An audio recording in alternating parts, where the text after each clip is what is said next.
honestly never thought I'd own a dyno, but we just bought one in the most fitting way possible.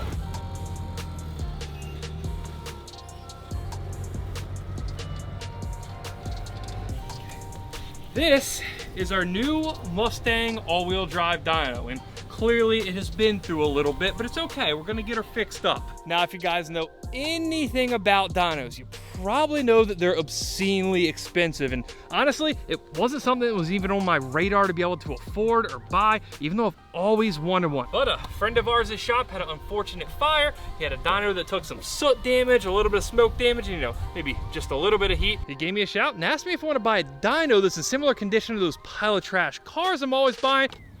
Clearly he knew his target audience. Now, the idea here is, yes, this is still gonna cost us a good bit of money to get working, to get right, but every time we take a car to the dyno, it runs us like 500 bucks. After a while, not so long while, if everything goes according to plan, this thing should pay for itself. That looks heavy. Piece number one, big wheel. That's all we know so far. Smells like burnt demon out here. Like plastic and broken dreams. This honestly does smell exactly like the demon when we brought that thing home. It is so identical. So I think I know where this piece goes. Let's see if we're right. Yeah, this will basically go right here. We're probably getting a little ahead of ourselves, but okay, all right. So I think we basically know how all this stuff goes together now. This is the frame that attaches the rear wheel drive section to the all-wheel drive section of the dyno. Now, unfortunately, because we are kind of spatially challenged here with where we can put this thing, we aren't using the all-wheel drive portion, at least not yet. We're gonna stow that away, which isn't a big deal given that most of the cars we have here are rear wheel drive. Date of manufacture, May of 2011. 2011, that's not that old. Not that bad. That's not bad for a dyno. It just looks old and ratty because it was on fire, but you know, otherwise not bad, right? As you would imagine, after being in a fire, there's just all kind of garbage in this thing. It does still spin really well. Wow, what is that? Yeah, that is insulation.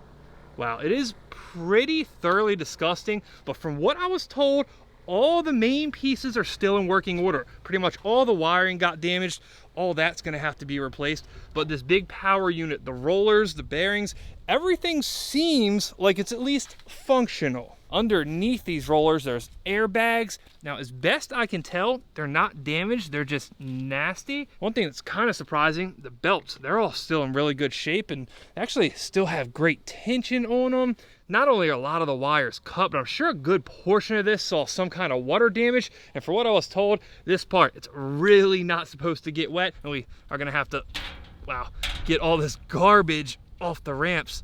Check that out. It's an LED light bulb that's melted through the holes in the ramp. And then on this side, I don't know what this is. Is it part of like a seat or something? It almost looks like a seat cushion, but it is fully melted down through there.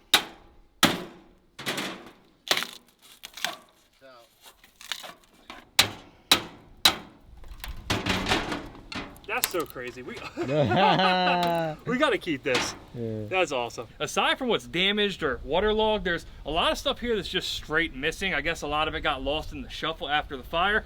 But we've contacted somebody who actually services these things. They have pretty much everything this dyno supposedly needs used. So we save a ton of money and they're gonna come down here to fix it. So for now, we're gonna get this thing cleaned up, get it inside, then tomorrow they're gonna come work their magic. Then hopefully, if all goes well, I'll see you guys back here the day after tomorrow and we'll have ourselves a fully functional dyno.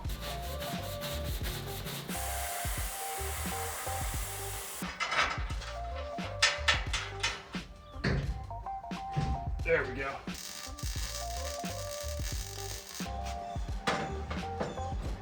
Well, it works. That's the good news. On the other hand, we have it hooked up in probably the jankiest way possible. We don't have any tie downs in the concrete yet. So right now I got the Haas 302 connected to, well, you kind of see what's going on there, but it works. Now we did get extremely lucky in that the PAU, which is that big motor looking thing under here, it was completely undamaged. It might've looked bad. Turns out it worked just fine. They didn't have to do any repair work to it. Truly, as far as repairs go, there was just a ton of damaged wiring.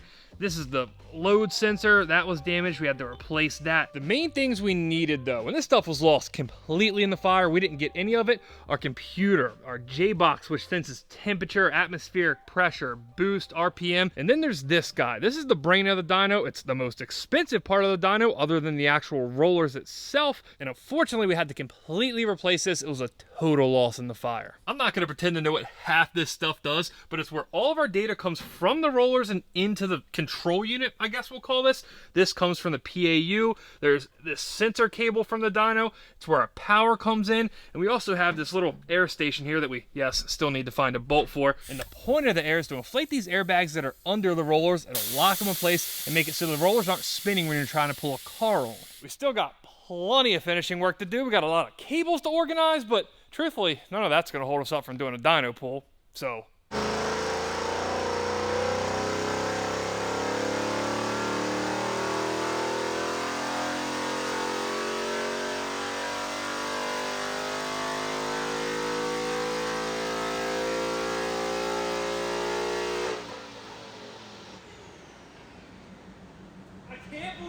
We have a working dyno. So freaking excited, I forgot to turn the car off. So if you right click, then you can scroll around, see exactly what kind of power you made at a given RPM. And we topped out at, funny enough, 398 horsepower. Couldn't even make 400. Now, Mustang dynos are notoriously low reading, or as they would say, they're accurate reading. So that green number right there, that is a calibration they put in here. It's called estimated dyno jet horsepower, which is well over 10% more than the Mustang dyno number we're getting here. At least today, it's the only time you hear me say this, it's not about power. We have a working dyno. We have a working dyno.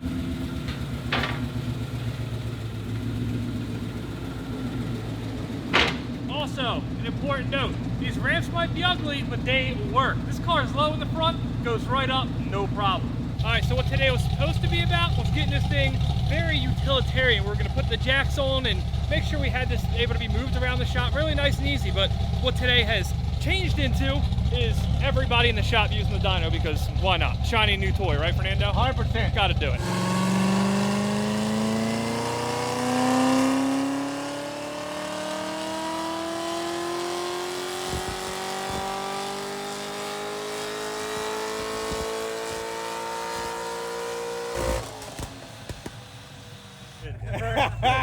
Let's go.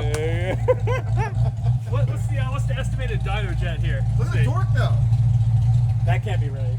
It just got a weird signal. You see the RPM kind of getting funky there. And when the RPM gets funky, torque gets funky, but horsepower seems accurate. You need a different cam. Look at it like laid over there.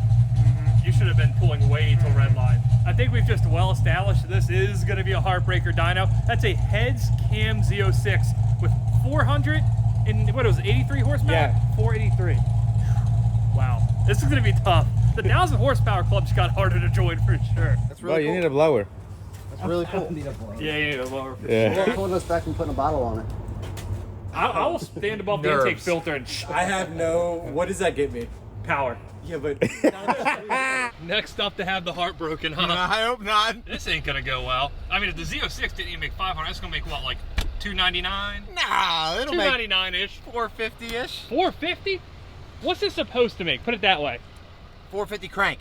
So it's actually truck time now, or what? It's truck time. Not only that Tim wants to know how much power this thing makes, we got to test to see how wide of truck we can get on here. My truck's not this wide. You said this is what, 82 inches? 79. No, your truck. My truck Yeah. is technically 70. Oh, 80, 85. I'm sorry, 85 inches. Okay, so this is 80. So clearly it's hanging off a little bit. I think it's safe. The guy that helped us fix everything up here said it's safe to hang off a few inches. So we're gonna give it a shot and see what happens.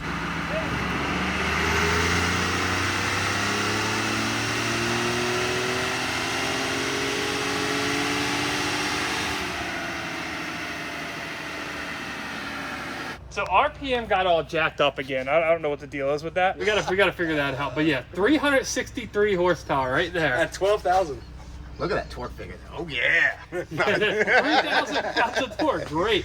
Are you happy, buddy? That sounds about right though, right? I mean, I don't know. Based on the crank figure, what's Like, crank 440 stock? 450 stock. And it's got a tuned downpipe Those intake. tires.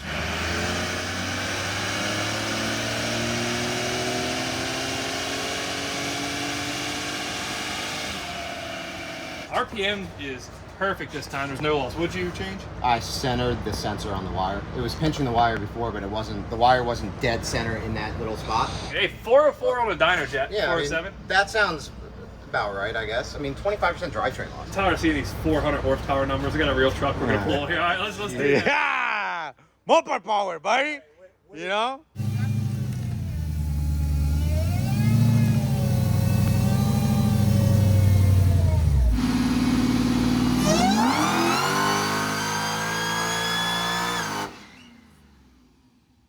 So if you guys remember from that original dyno video, we had issues with it automatically downshifting. When we put it in third gear, you'd hit it at such a low RPM, it would just shift to second, and I think that's exactly what just happened here. It's kind of hard to tell audibly, but the dyno numbers are all screwed up.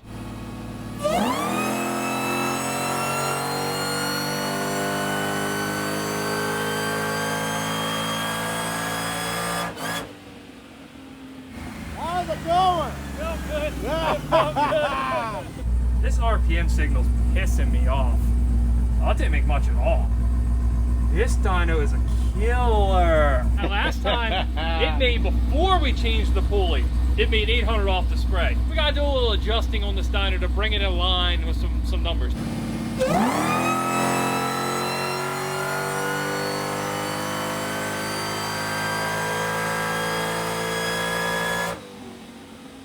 I think we're pretty well spot on. Previously made 800 without spray on the dyno jet.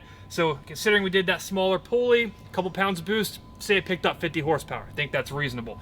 Now our dyno jet numbers are 855 max, and then it kind of lays over and goes back down. So on this dyno, that translates out to 764. I think that's probably where this truck should be on this dyno. The thing is, we definitely did Tim and Eric dirty on this one. Like, you guys got to get back on the dyno. We'll do that at some point. bro. Yeah, I know. We'll figure all this out. We're very new to this. We have a lot of calibration to do, a lot of figuring it out. But for now, let's get the truck off the dyno and try to make this thing mobile. So we've basically been standing around here, king of the hilling it for like the past 2 hours. Yep. The original idea, 4 of these puppies. 2,000-pound trailer jacks with wheels. We're gonna weld them all around. We jack it up. We have decided to go with a much simpler design. All we really need to do is lift it up. So I think this is probably a machinery eye bolt, and put some holes in it, and there's some holes already in it. To be clear, that's like fist size. That is Yes. not as small as it looks on his phone screen. Yes. Right now, when we have it stowed, we sit in wood, it's not a problem. We can get a forklift under it, pick it up, move it wherever we want. But when we put it down, when we're actually using it and it's not on wood, then we have a problem because we can't get a forklift under it to pick it back up. We were using this to pry it up off the ground, just enough to get your forks underneath of it, and it worked and requires 2 people, and it's kind of less than ideal. That's putting it lightly. Less than ideal. So we want to make sure that we can use this with only one person here. If I'm at the shop on, say, a Saturday or Sunday or something, and nobody else is here, I want to use the dyno, I got to be able to move it. So I think, yeah, the eye bolts right here, we can put a chain going across it, and then just lift up, stick wood, boom, forklift is under it. I think that's probably the best bet, and now I can return this $400 worth of trailer jacks to Amazon.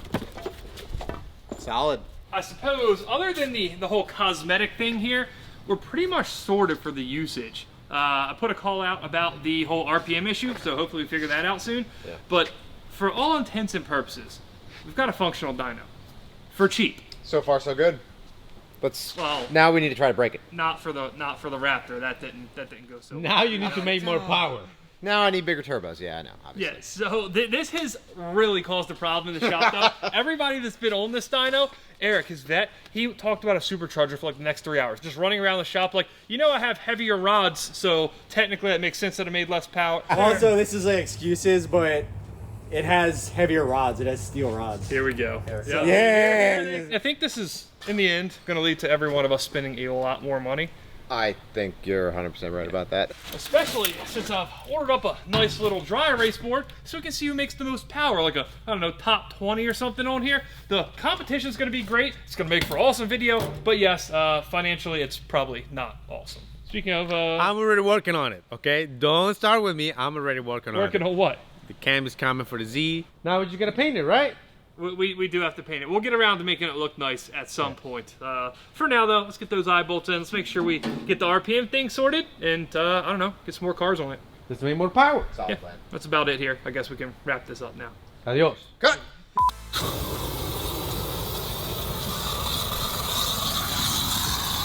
The results are unacceptable.